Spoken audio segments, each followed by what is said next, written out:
యెహోవా నా బలమా, యథార్థమైనది నీ మార్గం అని చెప్పి, నా శ్రమలలో నాకు తోడైనటువంటి గొప్ప దేవుడని దేవుడిని కీర్తించవలసినటువంటి దావీదు అవసాన కాలములో రాజ్యము స్థిరపడిన తరువాత అడవులంట్లా పారిపోవలసి వచ్చింది. కుమారుడికి భయపడి దాక్కోవలసి వచ్చింది.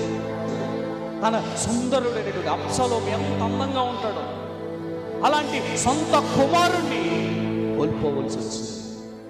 ఈ యొక్క నేత్రాశ దేవునికి స్తోత్రం కలుగును గాక. రోజున ఆలోచన చేద్దాం.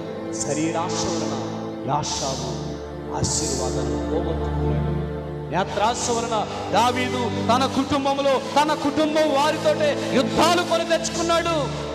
అభిషేకించబడినటువంటి సంసోను తన కన్నులతో ఫిలిష్తీయుల కుమార్తెను చూసి ఆ ఫిలిష్తీయుల కుమార్తె ద్వారా పట్టబడి ఆ ఫిలిష్తీయులే మరల